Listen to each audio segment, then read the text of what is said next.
Hello everyone and welcome to my Bold and Beautiful Today update channel. I hope everyone is having a wonderful day. Before we begin, please hit the subscribe button and give this video a thumbs up. Hope and Thomas give in to passion, and Eric stands his ground with Ridge. At the Forrester manse, Eric hides his hand earthquake as he accuses Ridge of being bothered by RJ designing with him, and not with you. Ridge insists he's thrilled, but Eric senses it's bothering him because RJ is designing with him and not with Ridge. At Forrester, Brooke tells RJ that his father is rapturous, that he's designing, he just wishes the circumstances were different. RJ asks if Ridge doesn't want him working with Granddad. Brooke reassures her son. RJ explains he kept what he was doing low-key for Eric's sake. Brooke tells RJ that Ridge was amazed when she told him. Carter comes by and RJ updates him that Eric is creating a new line and he's helping him. Carter asks, "How so?" In the design office, Hope asks Thomas, "Are you sure you were okay with this?" He nods. She steps down and undoes her dress. Thomas comes up behind her in the glass, kisses her neck, and she turns to face him. She slides the dress off her shoulders, and they renew kissing passionately. During a pause in the makeout session, Hope asks, "You get what this is, right?" He says, "Yeah." Hope knows his commitment to her, and the way he's looking at her, Thomas assures her again, "We are good. No strings." Hope says, "Good. I love what we are doing together, but is it really going to be enough for you?" In the main office, Carter tells RJ how lucky he's to be designing with Eric. RJ knows he is. Carter says his pater must be losing his mind. RJ hasn't had the chance to talk to him about it yet. Brooke assures that they are both thrilled. Carter recaps that Eric is the one tutoring him. RJ tells his mama that his forefather called it our line. "You have no idea how that makes me feel." At the Forrester manse, Ridge asks his father what he's doing. "You want further drama, or what?" Eric says it's not that. He says it's enough simple. RJ was down and now he's home and designing. He wants to be sure his son isn't harboring resentment. Ridge insists he has no problem with Eric tutoring RJ. "You were the master. There's no bone. Better to educate him." What he doesn't get is Eric putting himself through the stress. Eric replies, "Because this is all mine." Eric Ridge B&B in the design office. Hope wants this, but she needs to make sure Thomas can handle it. He insists, "I can." With that, he lifts Hope onto the office and begin to ravish her. In the main office, Carter is really agitated for RJ carrying on the family heritage, but he has reservations about the timing. To start a new line right now is parlous. RJ says, "Yeah, but other than that." Brooke suppositions Ridge feels the same way as Carter. Carter adds that they are each their moment because Eric took a threat. At the Forrester manse, Ridge continues growling about Eric wanting to do this alone. Eric supposes perhaps it's the pride of the artist. Ridge thinks the artist needs the press. He proposes that 3 generations of Forresters meet on a line, the story writes itself. Eric says the problem is that Ridge would still retain control of the line. He's been happy to let him run effects, but not this time. Ridge realizes he really wants to do this. In the design office, Hope pulls Thomas to her by his choker. He pulls her off the office and she shoves him down on the lounge, sitting on his stage with her back to him. He nuzzles her neck and slides the strips of her lingerie down her arms. They kiss and soon they are lying down with Thomas on top of Hope. They break to smile at each other before continuing to make love.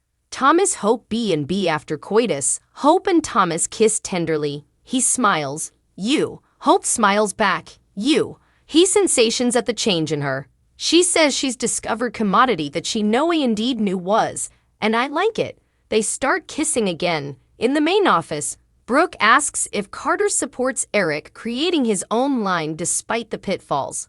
Carter isn't saying that, but he's smart enough no way to count out the great Eric Forrester. Brooke RJ Carter B&B at the Forrester manse. Ridge wants Eric to admit that there's a new generation at Forrester. Eric is proud of that, but he's not ready to ride off into the evening. Ridge insists no bone, is asking him to do that. Eric orders him to stop. "I need this. I want this new collection, my heritage collection." Ridge asks, "What if it doesn't succeed?" Eric says it will. Ridge argues he can't know that. He does know that Eric can go into any bar anywhere and someone will offer to buy him a martini. Because of what you have done, not because of what you were going to do. Eric says he's the author of the company and warns Ridge, "You don't get to tell me what to do." Ridge warns that he's at the top of his game. "I am with Brooke, she inspires me. Everything I touch turns to gold. Are you sure you want to do this?" Eric replies, "Absolutely. We'll settle this on the runway." Ridge kisses his pater and leaves. Eric holds onto his shaking hand and looks determined. Hope and Thomas give into passion. The bold and the beautiful spoilers for Friday, September 15, 2023, reveal Hope and Thomas making the design room their own again. Hope Logan throws caution to the wind. Hope Logan looks like she's entering her independence period in which she doesn't take orders from Liam Spencer or her mama Brooke Logan presently. She's single, she's successful, and she eventually set up good coitus with Thomas Forrester Matthew Atkinson, and she doesn't want to give that up. She tells Thomas that she wants to have a no-strings, attached relationship for now, which means she has some boundaries, but that doesn't keep her from wanting to have coitus in the design office formerly again. The brace end up on the settee among all the gowns, but are going to be in for a big surprise, since Brooke can't help but be a Buttonski who meddles in everyone's lives. Will Hope stick up for herself again, or will she allow her mama to get into her head again? Carter Walton has words with Ridge Forrester. Thorsten K. has spent the week bothered that his father Eric Forrester could upstage him in the design world. After all, they're having a contest and Eric insists this final fashion line will be his stylish one yet. He indeed has RJ Forrester helping him design despite RJ having no experience whatsoever. This is the one part that makes Ridge happy because RG will eventually have commodity to do with his life other than worry about his sister's love lives. Still, Ridge doesn't get it. He can't understand why Eric just can't enjoy his withdrawal and leave the fashion stuff to the coming generation. Thanks to Katie Logan, Carter Walton understands and tries to explain effects to Ridge. All the Logan sisters are on Eric's side in this, including Brooke, so Ridge more get used to effects. He might have to accept that Eric might be working at FC again on a regular base, unless they learn there's commodity differently wrong with Eric. Stay tuned to the bold and the beautiful weekdays to see how these stories play out. Selfish Liam cares about himself, pushes Hope in Thomas' direction. The bold and the beautiful spoilers document that Hope Spencer lately told Thomas Forrester that she wants to continue their romantic relationship. He was helpless to fight her decision, as observers witnessed. Meanwhile, Liam Spencer has forced his mind in a direction down from his woman. Observers assume the divorce paperwork Hope paid for and they both inked has a go been filed, but no dialogue has verified that plot point. Steffi Forrester Finnegan's fear of Sheila Carter created 3 opinions. She moved to her forefathers. Eric Forrester, Liam was deeply opposed to Hope allowing Thomas to attend what could be cheekily described as the Forrester fashion jaunt, but Hope told Liam that Atkinson's character was going to be in Rome with her.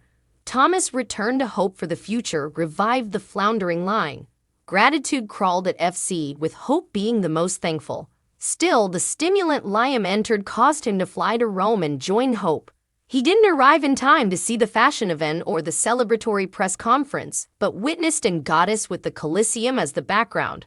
Hope Spencer picked the only wrong man. Liam told his family and father, Wyatt Spencer and Bill Spencer, that he'd not feel as he does about Hope if the man she picked was anyone but Thomas. Really? That line wasn't logical, but rather is fallacious, which isn't surprising. Liam so frequently wronged Hope that he appears unable of offering her remission. Is there any mistrustfulness that Liam would have played the horizonless victim if Hope had come involved with someone other than Thomas? Consider for a moment if Wyatt was the man she kissed in Rome or wherever. Liam would have been maddened if Hope used her ex-husband and his family to prop her up emotionally, as she's doing. Liam Spencer's priority is himself. Liam tracked John Finnegan into the courtroom hallway following Sheila's stunning legal clear. Clifton's character did that because he suspected him. Finn has no way truly been trusted by Liam. How could he be, considering Finn replaced Liam in Steffi's heart? So seeing occasion, Liam intimately recorded Finn, rather than call out when he returned Sheila's grasp.